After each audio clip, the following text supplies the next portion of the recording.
Salman F Rahman ও আনিসুল হক গ্রেফতার, নেওয়া হয়েছে ডিবি হেফাজতে। সাবেক স্বরাষ্ট্রমন্ত্রী আসাদুজ্জামান খান আছে সন্দেহে গ্যান্ডারিয়ায় সেনাবাহিনীর অভিযান। 15 আগস্টের সাধারণ ছুটি বাতিল, অন্তর্বর্তীকালীন সরকারের উপদেষ্টা পরিষদের বৈঠকে অনুমোদন। ছাত্র জনতার গণ অভ্যুত্থানে শহীদদের স্মরণে শোক প্রস্তাব গ্রহণ। এখনো টনক নড়েনি মজুতদারদের, দাম কমায় রাজশাহীতে হিমাগার থেকে আলু না ছাড়ার অভিযোগ। কঠোর বাজার মনিটরিংয়ে বস্তায় 150 টাকা পর্যন্ত কমেছে চালের দাম।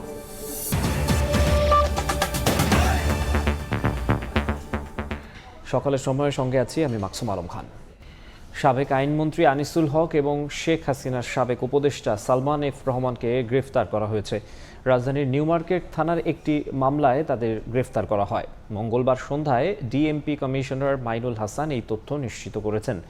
নারায়ণগঞ্জের পাগলা থেকে তাদেরকে আটক করে কোস্টগার্ড, পরে তাদেরকে ঢাকা মেট্রোপলিটন পুলিশের ডিবি হেফাজতে নেওয়া হয়।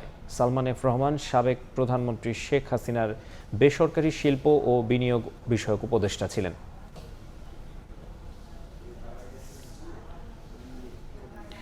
এদিকে সাবেক স্বরাষ্ট্রমন্ত্রী আসাদুজ্জামান খান কামাল আছে সন্দেহে রাজধানীর গ্যান্ডারিয়ায় একটি বাড়িতে অভিযান চালিয়েছে সেনাবাহিনী, কিন্তু সেখানে তাকে পাওয়া যায়নি। মঙ্গলবার রাত 12টার পর খবর পেয়ে সেখানে যায় সেনাবাহিনীর টহল টিম। কয়েক ঘন্টা ভবনে তল্লাশি চালায় তারা। সেখানে জড়ো হওয়া শিক্ষার্থীদের দাবি, ওই বাড়ির একজনের কাছ থেকে আসাদুজ্জামান খান কামালের থাকার তথ্য পান তারা। তবে সেনাবাহিনী ও শিক্ষার্থীরা ভেতরে তল্লাশি চালিয়ে তাকে পায়নি। পরে ভোর রাত 4টার দিকে সেনা সদস্যরা সেখান থেকে চলে যান। স্থানীয়রা জানান, বাড়িটিতে আসাদুজ্জামান খানের দূর সম্পর্কের আত্মীয় বসবাস করেন। মন্ত্রী থাকার সময় সেখানে যাতায়াত করতেন তিনি। এদিকে কোটা সংস্কার আন্দোলনে ঢাকায় পুলিশের গুলিতে মুদি দোকানি আবু সাইদ নিহতের ঘটনায় শেখ হাসিনা ও আসাদুজ্জামান খান সহ 7 জনের বিরুদ্ধে হত্যা মামলা হয়েছে।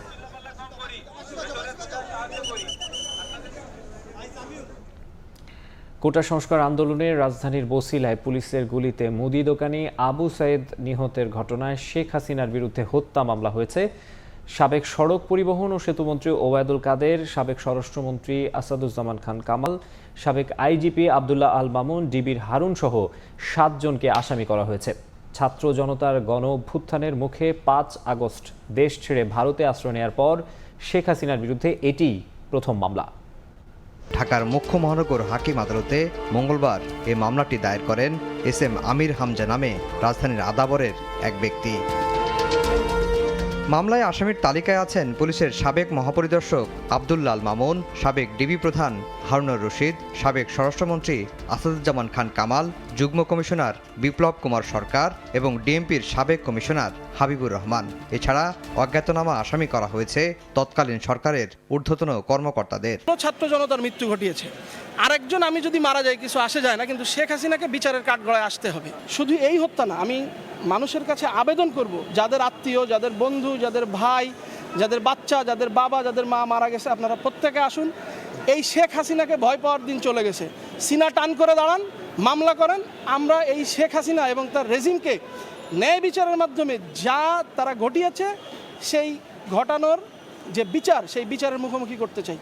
মঙ্গলবার মামলাটি দাখিল করার পর বাদীর জবানবন্দি গ্রহণ করেন আদালত। পরে এজাহার হিসেবে গ্রহণ করে মামলাটি তদন্তের দায়িত্ব দেওয়া হয় মোহাম্মদপুর থানাকে। যারা গুলি করছে তারা তাদের অধীনস্থ কর্মকর্তা, যেহেতু তারা গুলি করেছে অবশ্যই আমরা সবাই ধরে নিতে পারি তাদের নির্দেশেই তারা গুলিটা করেছে। ইনশাল্লাহ আমরা আশাবাদী আমরা ন্যায় বিচার পাবো। বাদীর অভিযোগ, শেখ হাসিনার বিরুদ্ধে মামলা করার পর টেলিফোনে ভয়ভীতি দেখানো হচ্ছে তাকে। ফ্রান্স এবং ইউকে থেকে 2টা নাম্বার থেকে কল এসছে, তারা জিজ্ঞাসা করতেছে মামলার জন্য কোনো টাকা পেয়েছেন কিনা, এই কনসিকোয়েন্স ভোগ করতে পারবেন কিনা, আপনার ফ্যামিলি কোথায় থাকে আমরা দেখে নিব, নানাবিধ কথা। আমি এতে ভীত নই।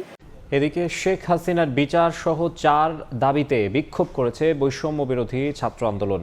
পূর্ব ঘোষিত রেজিস্ট্যান্স উইক কর্মসূচির অংশ হিসেবে ঢাকা বিশ্ববিদ্যালয়ের রাজু ভাস্কর্যের সামনে বিক্ষোভ করেন শিক্ষার্থীরা। এ সময় আওয়ামী লীগ সহ যারা ছাত্র জনতার গণ অভ্যুত্থানকে নস্যাৎ করার ষড়যন্ত্রে লিপ্ত ছিল তাদের বিচার নিশ্চিতের দাবি তোলেন সমন্বয়করা।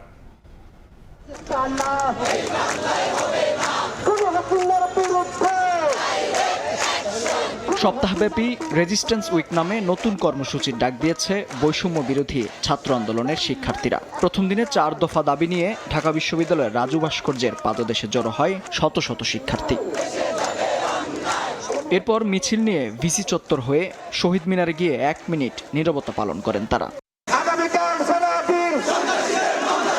এখানে সমাবেশ করে বৈষম্য বিরোধী ছাত্র আন্দোলন। সমন্বয়করা আওয়ামী লীগ ও 14 দলের দোসরদের বিরুদ্ধে গণহত্যার অভিযোগে দেশবাসীকে মামলা দেওয়ার আহ্বান জানান।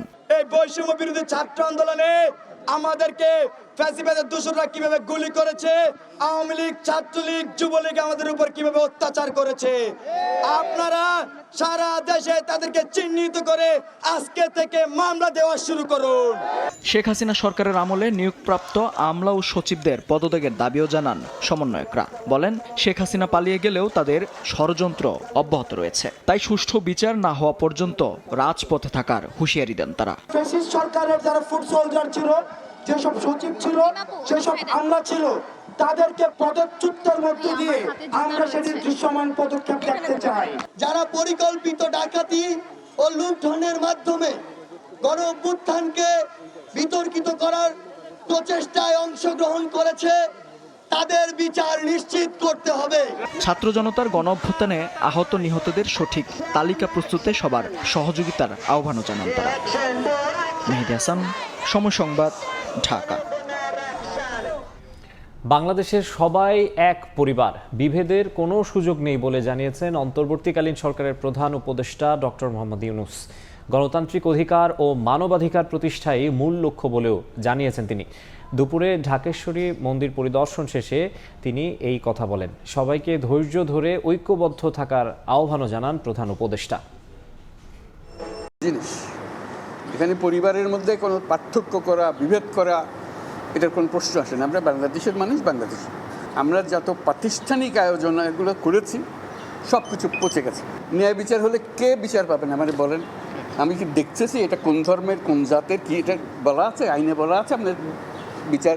এই সব সম্প্রদায় হলে ওইখানে ওই আদালতে যায়, ওই সম্প্রদায় হলে ওই আদালতে। আইন একটা, কার সাধ্য আছে সেখানে বিভেদ করে যে রকম একটা ওর রকম একটা, এটা হতে পারে না। সবাইকে ধৈর্য ধরে সরকারকে সাহায্য করার আহ্বান জানান ডক্টর মোহাম্মদ ইউনূস। আপনারা বলেন যে আমি মানুষ, আমি বাংলাদেশের মানুষ, আমার সাংবিধানিক অধিকারেই আমাকে দিতে হবে। সব সরকারের কাছে এটাই চাইবেন, আর কিচ্ছু চাই না। আপনারা আমরা এসেছি যে এক মানুষ, এক অধিকার, এর মধ্যে কোনো পার্থক্য করা যাবে না। আমাদেরকে একটু সাহায্য করেন, আপনারা ধৈর্য ধরেন। করতে পারলাম কি পারলাম না সেটা পরে বিচার করেন।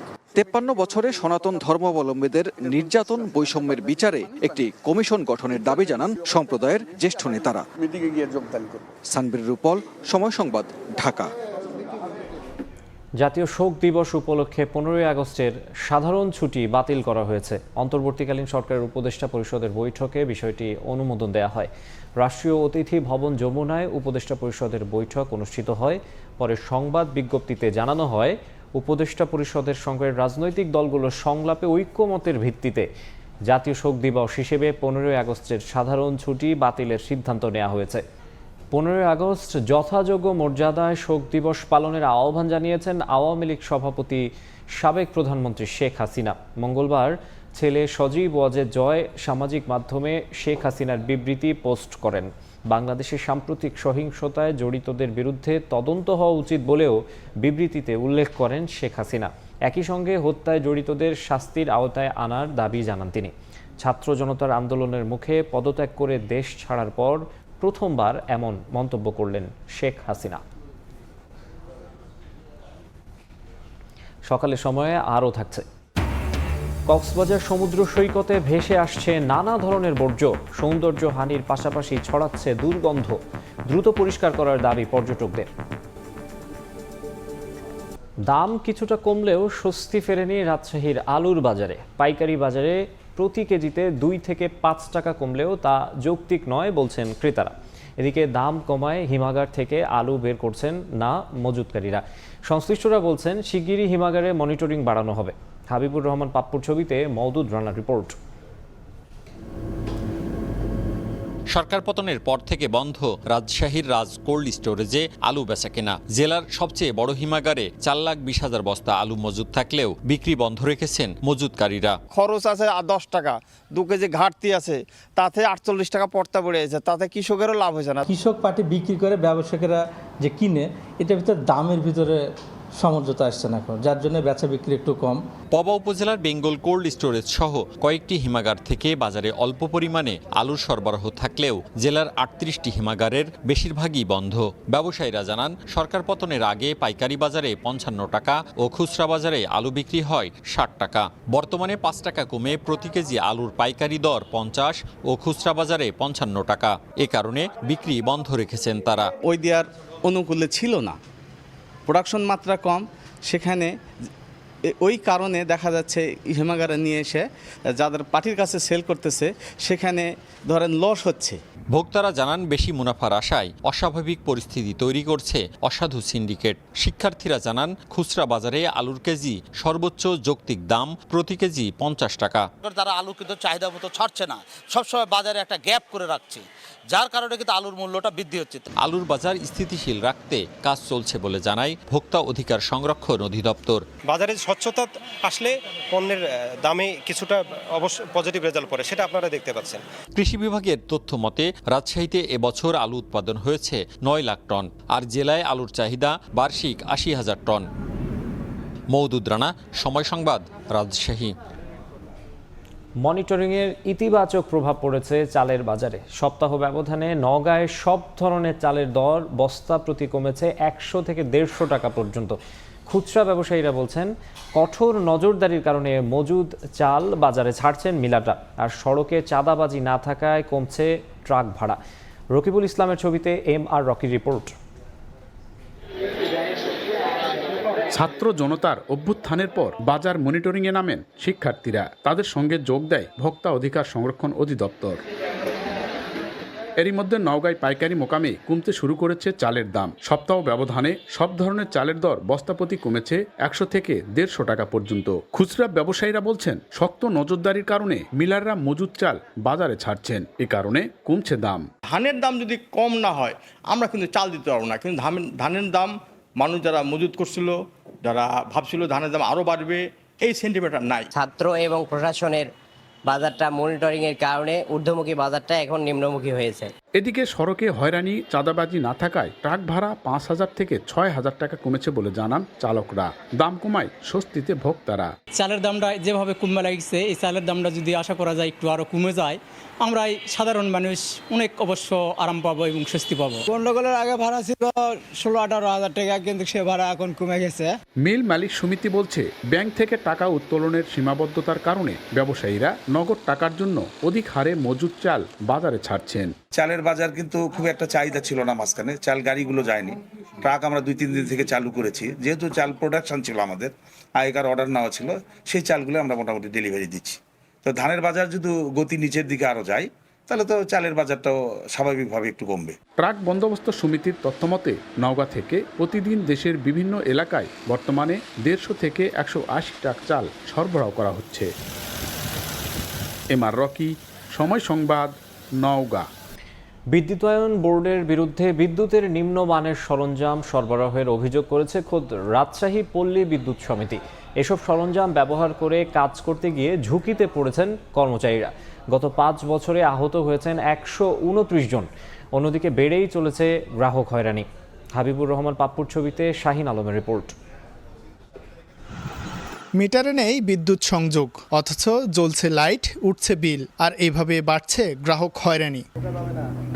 দেশের 80টি পল্লী বিদ্যুৎ সমিতির মাধ্যমে গ্রামীণ অঞ্চলে বিদ্যুৎ পৌঁছে দেয় বাংলাদেশ পল্লী বিদ্যুতায়ন বোর্ড। তবে এবার নিম্নমানের বিদ্যুতের মালামাল সরবরাহের অভিযোগ উঠেছে বোর্ডের বিরুদ্ধে। রাজশাহী পল্লী বিদ্যুৎ সমিতির সংশ্লিষ্টরা অভিযোগ করেন, বোর্ডের কেনা সরঞ্জাম নিম্নমানের। এসব সরঞ্জাম ব্যবহার করে কাজ করতে গিয়ে ঝুঁকিতে পড়ছেন কর্মচারীরা।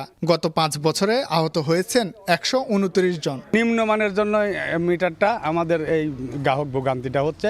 এতে আমরা যারা বাইরে গ্রাহক প্রান্তে আসি, গ্রাহকের বিভিন্ন প্রশ্নের সম্মুখীন হচ্ছে। এটা এমন নিম্নমানের যে ওভার ভোল্টেজ আসার আগেই এটা ব্লাস্ট হয়ে যায়। এবং সেক্ষেত্রে একটা মানে ট্রান্সফর্মার নষ্ট হয়। যেখানে ভালো মানের মাল দেওয়ার কথা হয় সেখানে আমাদেরকে এত নিম্নমানের মাল দেয় যে লাইনে কাজ করতে গেলে কি হয়, খুঁটিতে উঠতে যায়, দেখা যায় যে আমার মতো অনেক বড় ভাইরা মানে প্রাণ হারাইছে। অভিযোগ রয়েছে গ্রাহকদেরও। তারা জানান নিম্নমানের তার ও মিটারের কারণে অতিরিক্ত বিল পরিশোধ করতে হয় তাদের। সামান্য ঝড়ে ঘন্টার পর ঘন্টা বিদ্যুৎ না থাকায় প্রতিবাদ জানান তারা। আমার লাইন কাটা আছে, তারপরে প্রতি মাসে আমার বিলে কাগজ আসে। আগে যেরকম ভাবে বিল আসতো সেরকম যেন বিল আসে, আর কারেন্টটা যেন আমরা সুস্থভাবে পাই। পল্লী বিদ্যুৎ সমিতি বলছে বোর্ড কোনো সরঞ্জাম দিলে তাদের করার কিছু থাকে না, তবে উন্নত মানের সরঞ্জাম প্রত্যাশা করেন তারা। সর্বোত্তম মালামাল আসলে আমাদের যেরকম পরিশ্রম কম হয়, গ্রাহকের ভোগান্তিও কমে যায়, বিদ্যুৎ বিভ্রাটও কম হবে। 2019 সাল থেকে এ পর্যন্ত রাজশাহী পল্লী বিদ্যুৎ সমিতির 38 জন কর্মচারী বিদ্যুতের লাইনে কাজ করতে গিয়ে পঙ্গুত্ব বরণ করেন। শাহিন আলম, সময় সংবাদ, রাজশাহী। সকালের সময় আরও থাকছে। দেশের ক্রিকেটের জন্য বিনা পারিশ্রমিকেও কাজ করতে প্রস্তুত মোহাম্মদ রফিক। বিসিবি থেকে শুধু সভাপতি নয়, বিতর্কিত পুরো প্যানেলই পরিবর্তনের পরামর্শ। কোটি টাকা খরচ করে অবকাঠামো সংস্কার করা হয়, অথচ বিদ্যুৎ সংযোগ না থাকার অজুহাতে বছরের পর বছর পড়ে আছে বগুড়ার সরকারি আজিজুল হক কলেজের 3টি হল। হলগুলো চালু না হওয়ায় মেসে থাকতে বাধ্য হচ্ছে শিক্ষার্থীরা। এতে চরম বিপাকে তারা। আর কর্তৃপক্ষ জানায় বিদ্যুতের একটি সাবস্টেশন নির্মাণ করা হলেই চালুর উপযোগী করা যাবে হলগুলো। শাহাদুল ইসলামের ছবিতে আব্দুল আওয়ালের রিপোর্ট। 2009 সালে ছাত্রলীগ ছাত্র শিবিরের মধ্যে সংঘর্ষের পর বন্ধ ঘোষণা করা হয় বগুড়ার সরকারি আজিজুল হক কলেজের শেরিবাংলা, শহীদ তিতুমির ও শহীদ আক্তার আলী মুন হল। এগুলোর মধ্যে 2016 সালে আক্তার আলী মুন হল ও 2019 সালে শহীদ তিতুমির হল সংস্কার করা হয়। এখনও বিধ্বস্ত শেরিবাংলা হল। অন্যদিকে ছাত্রীদের জন্য 2019 সালে নির্মাণ করা হয় নতুন একটি হল, অথচ এখনও চালু করা হয়নি হলগুলো।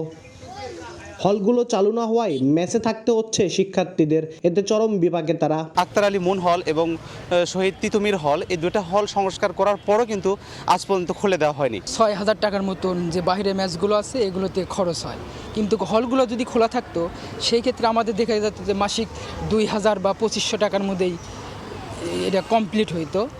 আক্তার আলী ও শহীদ তিতুমির হলে পরিবার নিয়ে বসবাস করছেন প্রতিষ্ঠানটির 4র্থ শ্রেণীর 4 জন কর্মচারী। তবে তাদের দাবি হলের মালামাল চুরি রোধেই সেখানে আছেন। এখন এখানে থাকে না ছাত্ররা, এখন এই যে কলেজেরই সব চাকরি করে তারা এখানেই থাকে। আমরা পহরা দিচ্ছি, এই হলটা পহরা দিচ্ছি না হলে চুরি চামারি হবে, এই কারণে, তাছাড়া কিচ্ছু না।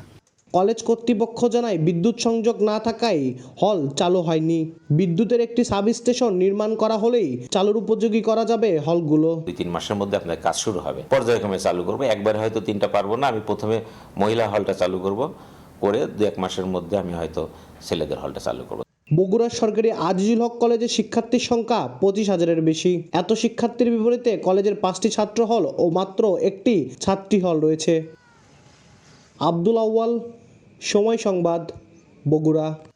কক্সবাজার সমুদ্র সৈকতে ভেসে আসছে নানা ধরনের বর্জ্য।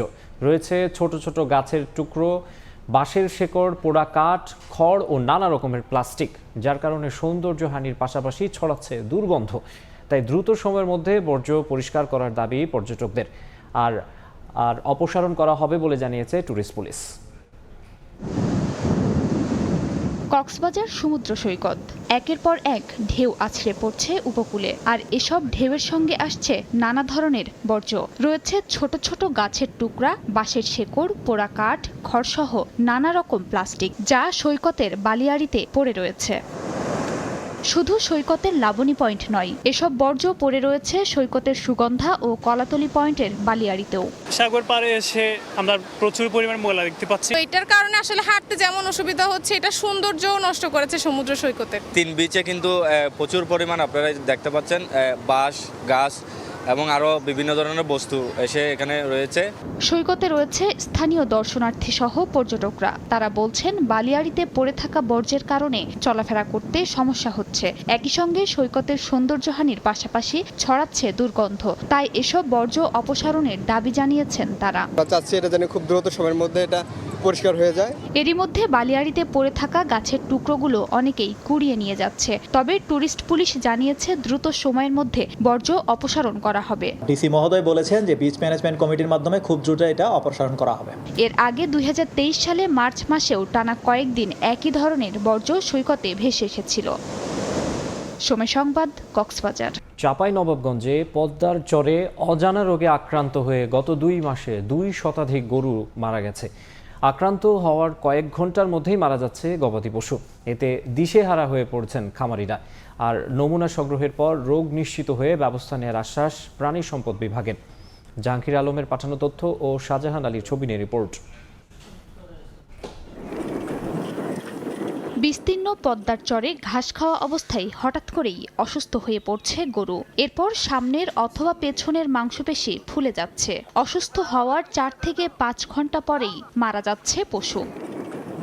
গত 2 মাসে 2 শতাধিক গরু মারা গেছে চাঁপাইনবাবগঞ্জের সদর ও শিবগঞ্জ উপজেলার বিভিন্ন চরে। এ অবস্থায় কয়েক হাজার গরু নিয়ে শঙ্কায় খামারিরা। এতে দিশেহারা তারা। খামারিদের অভিযোগ, শত শত গরু অসুস্থ হয়ে মারা গেলেও চিকিৎসা দিতে চরে যান না সরকারি পশু হাসপাতালের চিকিৎসকরা। কোনো জায়গা ফুলেইছে, ফুলে যাওয়ার পর জায়গাটা টিপসতে পচপচ করছে, করার পর লাক মুখ দিয়ে রক্ত উঠতে লাগছে। ওঠার পর 5 থেকে 6 ঘন্টা, 7 ঘন্টা, 8 ঘন্টার মধ্যে মারাইছে। সরকারি হাসপাতালে গেলে ওরা বলছে যে গরু নিয়ে এসো, তা আমরা হাজার হাজার গরু কিভাবে নিয়ে যাবো সরকারি হাসপাতাল? আমাদের অনেক গরু, হয়তো 200-250 গরু ক্ষতিগ্রস্ত হয়েছে, কিন্তু আমরা এই ক্ষতিগ্রস্ত সরকারের কাছ থেকে বা কারোর কাছ থেকে আমরা সহযোগিতা পাচ্ছি না। প্রাথমিকভাবে গরুর বাদলা রোগ ধারণা করছে প্রাণী সম্পদ বিভাগ। তবে নমুনা সংগ্রহের পর রোগ নিশ্চিত হয়ে ব্যবস্থা নেওয়ার আশ্বাস সংশ্লিষ্ট কর্মকর্তার। দীর্ঘ খরার পরে যখন বৃষ্টি হয় তখন এই রোগের যে ব্যাকটেরিয়ার স্পোরটা মাটির থেকে আমাদের যে লকলকা যে ঘাস, সে ঘাসে চলে আসে। আর এই লকলকা ঘাস যারা খাচ্ছে তাদেরই আক্রমণ করে দেয়। চাঁপাইনবাবগঞ্জের পদ্মার চরে অন্তত 40,000 গরু লালন পালন করা হয়। সময় সংবাদ, চাঁপাইনবাবগঞ্জ। বর্তমানে কুয়েতের 1 দিনারের বিপরীতে বাংলাদেশি টাকায় মিলছে 392 টাকা। দিনারের সঠিক মূল্য নির্ধারণ করলে রেমিট্যান্স প্রবাহ বাড়বে বলে মনে করছেন সংশ্লিষ্টরা। দেশ পুনর্গঠনে কষ্টার্জিত টাকা পাঠিয়ে অগ্রণী ভূমিকা রাখতে চান প্রবাসীরা। কুয়েত থেকে মঈন সুমনের রিপোর্টে বিস্তারিত। সম্প্রতি বাংলাদেশে বৈষম্য বিরোধী ছাত্র আন্দোলনকে সমর্থন জানান বিশ্বের বিভিন্ন দেশে বসবাসরত প্রবাসী বাংলাদেশিরা। তাদের বিক্ষোভে পরোক্ষভাবে যুক্ত হয়ে করেন প্রতিবাদ ও মিছিল, যার কারণে মধ্যপ্রাচ্যের বিভিন্ন দেশে কারাবাস ভোগ করছেন অনেক প্রবাসী বাংলাদেশি। এমন পরিস্থিতিতে বন্ধ হয়ে যায় রেমিটেন্স পাঠানো। বাংলাদেশি গ্রাহক শূন্য হয়ে পড়ে কুয়েতের বিভিন্ন এক্সচেঞ্জ হাউসগুলো। তবে সরকার পতনের পর থেকে বৈধ পথে আবারও রেমিটেন্স পাঠানো শুরু করে প্রবাসীরা। দেশ পুনর্গঠনে কষ্টার্জিত টাকা পাঠিয়ে অগ্রণী ভূমিকা রাখতে চান রেমিটেন্স যোদ্ধারা। আমরা যদি বৈধভাবে টাকা পাঠাই, পরিবার নিশ্চিত থাকলো এবং দেশের উপকৃত হলো। আমরা সবাই ব্যাংকের মাধ্যমে টাকা পাঠালে এটা সরকার এবং দেশের জন্য উপকারে আসবে। অবৈধ পথে টাকা পাঠালে রিস্ক থাকে, আমরা প্রতারিত হতে পারি। সেজন্য আমরা সকলেই বৈধ পথে টাকা পাঠাবো এবং আমরা আমাদের দেশকে ভালো রাখবো এবং নিজেও ভালো থাকবো। বর্তমানে কুয়েতের 1 দিনারের বিপরীতে বাংলাদেশি টাকায় পাওয়া যাচ্ছে 392 টাকা। বাংলাদেশে ডলারের সঙ্গে মিল রেখে কুয়েতি দিনারের মূল্য নির্ধারণ করলে দিনারের বিপরীতে বেশি টাকা পাবেন বলছেন এক্সচেঞ্জ হাউসের কর্মকর্তারা। এতে রেমিটেন্স প্রবাহ বৃদ্ধি পাবে এমনটাই মনে করছেন সংশ্লিষ্টরা। মঈন সুমন, সময় সংবাদ, কুয়েত। তীব্র দাবদাহে পুড়ছে ইউরোপের বিভিন্ন দেশ। বসনিয়ায় তাপমাত্রার পারদ ছুঁয়েছে 40 ডিগ্রি সেলসিয়াসের ঘর। এতে চরম অস্বস্তিতে দিন পার করছে দেশটির পর্যটকরা। 35 ডিগ্রি তাপমাত্রায় নাজেহাল জার্মানি। চলতি সপ্তাহ জুড়ে উচ্চ তাপমাত্রা অব্যাহত থাকতে পারে বলে জানিয়েছে আবহাওয়া অধিদপ্তর। এদিকে গরমে খানিকটা প্রশান্তি দিতে দুস্থদের মাঝে পানি, আইসক্রিম বিতরণ করছেন ইতালির স্বেচ্ছাসেবীরা। অসহনীয় গরমে চলছে একটু স্বস্তি খোঁজার চেষ্টা। শিশুদের সঙ্গে যোগ দিয়েছেন বড়রাও। তীব্র গরমে নাভিশ্বাস উঠেছে জার্মানির মিউনিখে। স্থানীয় সময় মঙ্গলবার শহরটির তাপমাত্রা ছুঁয়েছে 35 ডিগ্রির পারদ। খানিকটা প্রশান্তির আশায় কেউ খাচ্ছে আইসক্রিম, কেউ বা আবার করছেন বাতাস। আবহাওয়া অফিস জানায় চলতি সপ্তাহ জুড়ে অব্যাহত থাকতে পারে উচ্চ তাপমাত্রা। গরমের হাত থেকে রক্ষায় দুস্থদের মাঝে পানি, আইসক্রিম সহ নানা ধরনের ঠান্ডা ফল বিতরণ করেন ইতালির মিলান শহরের স্বেচ্ছাসেবীরা। হাঁসফাঁস অবস্থা থেকে সাময়িক মুক্তি পেতে এই সেবায় খুশি ভুক্তভোগীরা। এদিকে দেশটির মধ্য ও দক্ষিণাঞ্চলে তাপমাত্রা ছাড়িয়েছে 40 ডিগ্রির ঘর। বেড়েছে গরমজনিত রোগে আক্রান্তের সংখ্যা। পরিস্থিতি সামলাতে চলতি সপ্তাহে 22টি শহরে রেড অ্যালার্ট জারি করেছে স্থানীয় কর্তৃপক্ষ। অসহনীয় গরমের কবলে বসনিয়ার দক্ষিণাঞ্চল, এতে বিপাকে পড়েছেন দেশটিতে ঘুরতে আসা বাসিন্দারা। চলতি সপ্তাহের শুক্রবার পর্যন্ত এই নাভিশ্বাস অবস্থা অব্যাহত থাকতে পারে বলে জানিয়েছে আবহাওয়া অধিদপ্তর। মৌসুমী সাথী, সময় সংবাদ। খেলার খবর। দেশের ক্রিকেটের স্বার্থে বিনা পারিশ্রমিকেও কাজ করতে প্রস্তুত মোহাম্মদ রফিক। তরুণ ক্রীড়া উপদেষ্টাকে নিয়েও বেশ আশাবাদী তিনি। এই মুহূর্তে দেশের ক্রিকেট বাঁচাতে সেনা কর্মকর্তাদের বিসিবিতে অন্তর্ভুক্তি জরুরি বলেও মনে করেন তিনি। বোর্ড থেকে শুধু সভাপতি নয়, বিতর্কিত পুরো প্যানেলই পরিবর্তন করা উচিত বলে মন্তব্য করেন রফিক। ক্রিকেটের প্রতি ভালোবাসা নাকি অর্থের লোভ? অনেকের মতেই ক্রিকেটকে পুঁজি করে কারি কারি অর্থ কামানোই বোর্ড পরিচালকদের মূল লক্ষ্য। আর তাদের কারণেই বঞ্চিত হয়েছেন প্রকৃত ক্রিকেট প্রেমীরা। এই বঞ্চিতদের একজন মোহাম্মদ রফিক। বাংলাদেশের ক্রিকেটের সুদিনের ভিত্তি গড়ে দিয়েছিলেন রফিকদের মতো ক্রিকেটাররা। অথচ খেলোয়াড়ি জীবন শেষে পাপন আমলে তারা কখনোই সুযোগ পাননি দেশের ক্রিকেটের জন্য কাজ করতে। এবার পরিবর্তন হয়েছে দেশ। ডাক আসলে ক্রিকেটের স্বার্থে বিনা পারিশ্রমিকেও কাজ করতে প্রস্তুত তারা। আমরা বলি না যে আমাদের টাকা পয়সা দেন, বাট আমরা খারাপ সময় ছিলাম, এখনো বাংলাদেশের ক্রিকেটে খারাপ সময় আছে, আমরা তার পিছনে দাঁড়াবো। ছাত্রদের হাত দিয়ে ঘটা ঐতিহাসিক বিপ্লবের পর রদবদল হচ্ছে দেশের বিভিন্ন সেক্টর। বাদ যাচ্ছে না ক্রীড়া অঙ্গনও। দীর্ঘদিন চেয়ার আঁকড়ে ধরে রাখা ফেডারেশন কর্তারাও আছেন আত্মগোপনে। অভিভাবকহীন বিসিবিও। কিছুদিন বাদেই আবার নারী টি-20 বিশ্বকাপ। এমন অবস্থায় দেশের ক্রিকেটকে বাঁচাতে সেনা কর্মকর্তাদের এগিয়ে আসার আহ্বান রফিকের। সামনে কিন্তু মহিলা ক্রিকেট, এটা যদি দেখা যাচ্ছে, আমরা চাচ্ছি যে এই খেলাটা যেমন বাংলাদেশে হয়। কিন্তু এই কারণে আমি বলতেছি যে আর্মি পার্সেন্ট যত তাড়াতাড়ি আসবে তত দেখা যায় যে আমাদের ক্রিকেটের জন্য ভালো হবে। দীর্ঘ এক যুগ ধরে বিসিবির দায়িত্বে নাজমুল হাসান পাপনের কমিটি। এত বছরেও সাফল্যের খাতায় নেই বলার মতো কিছুই। দেশের ক্রিকেটের বিভিন্ন সেক্টরে নানা অভিযোগ থাকলেও সমাধান হয়নি কখনোই। তাই পাপন না থাকলেও বাকিদের দিয়ে দেশের ক্রিকেটের ভবিষ্যৎ ভালো হওয়ার সম্ভাবনা খুব কম বলে মত রফিকের।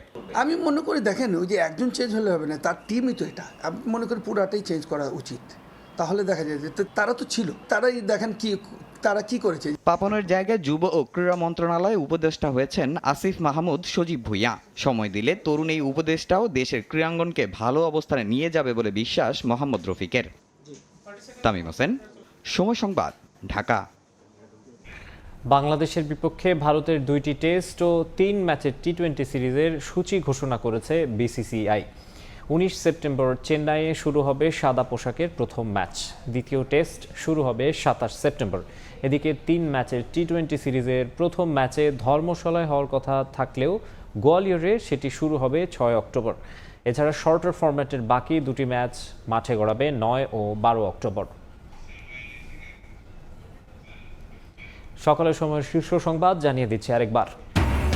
সালমান এফ রহমান ও আনিসুল হক গ্রেফতার, নেওয়া হয়েছে ডিবি হেফাজতে।